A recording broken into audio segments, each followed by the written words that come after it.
Everyone, Yuto from suchirecipes.com, and today I'm gonna show you how to make a delicious syrup from Japanese fruit called ume. This ume syrup can be used to make drinks and desserts. It usually takes 2 to 3 weeks, but I'm gonna show you a secret technique that only takes 1 week. Let's get started. First, I have a bowl here that contains about 500 grams of ume. I've washed them thoroughly under cold running water, and now I'm gonna go through and remove the stems. You can use a bamboo skewer or toothpick for this. This is an important step because they can fall out and leave bits in the syrup. They can also make the syrup bitter. Make sure your hands are clean for this.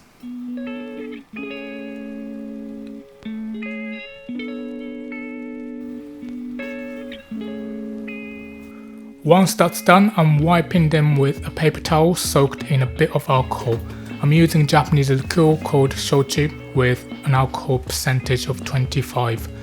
This helps clean them further. You could also use vodka or vinegar if you prefer.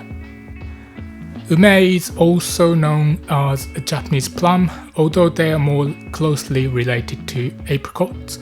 They can't be eaten raw, but we use them to make liqueur called umeshu or pickled plums called umeboshi.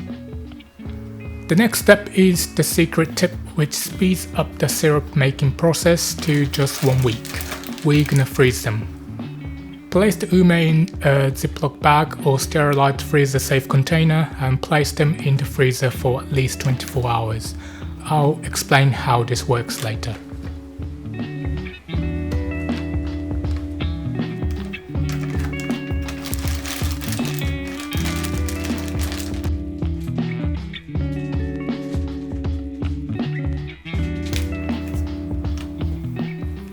Okay, 24 hours have passed, so now I'm gonna prepare the jar for the ume syrup. I'm using this 2 liters glass jar with an airtight lid, and I'm gonna sterilize it with boiling water.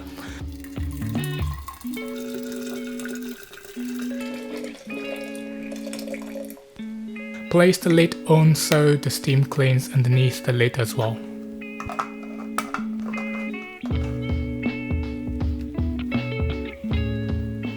Just leave it for a few minutes and then empty it out.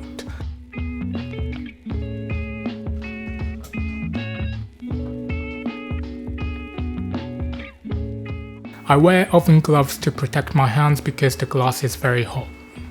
If you have time, then air dry it upside down on a clean rug. I want to save time, so I'm just gonna wipe it with a clean paper towel soaked in a little alcohol. Just make sure it's cooled down a bit first. Okay, now we can add ume. Just make a layer at the bottom like this.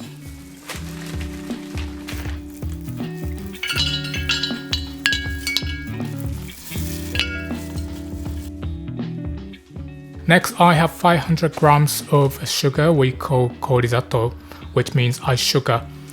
We make a layer of this and then alternate ume and sugar until the jar is full. As ume defrosts and the sugar melts, a concentrated syrup is formed. Korizato is one of the purest kinds of sugar, so the flavor of the ume shines through more than with other sugars. It also has a wide surface area and melts slowly. It actually melts at the same rate as the plum juices extract, which results in the best flavor. Sugar with smaller grains melt too quickly and result in a weaker ume syrup.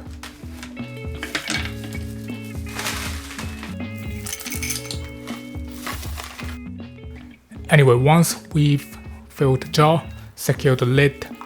I like to add a label with the date I started the process.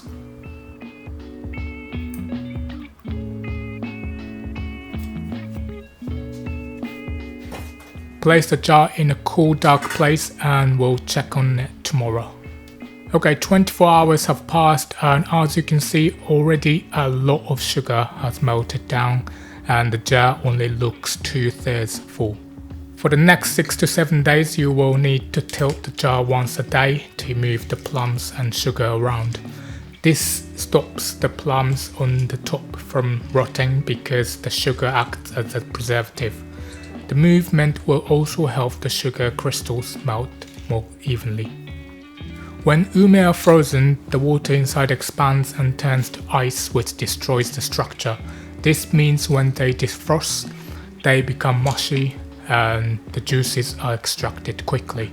If you don't freeze the plums, you wouldn't see such a dramatic result on day one. This is great progress already. Here you can see the progress day by day. The sugar gradually becomes smaller and the plums become wrinkled where the juices and flavors have been extracted.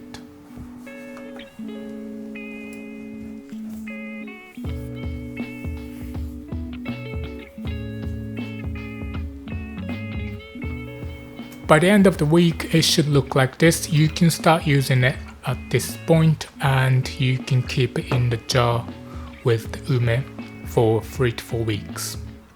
After that, I recommend removing the ume and transferring the syrup to a smaller jar to keep in the fridge. Ume syrup can be kept in the fridge for about 1 year. I'm pouring it into a measuring jug. I've made just over 700 milliliters of syrup here. If you still have sugar crystals left, you can heat it in a pan on a low heat to melt them completely. You can use ume syrup to make drinks like Ume Juice, which is made with sparkling water or water and ume syrup. I like to mix 1 part syrup with 4 parts sparkling water, so I'm using 2 tablespoons or 30 milliliters of ume syrup and 120 milliliters of sparkling water. It's usually served with ice and a popular drink to enjoy in summer. You could also enjoy ume syrup drizzled over yogurt or even use it to make jelly. I've put more details in the description about that. Thank you so much for watching. If you enjoyed this recipe, be sure to like it and subscribe to my channel for more tasty Japanese recipes. Thanks again, hope to see you in the next video.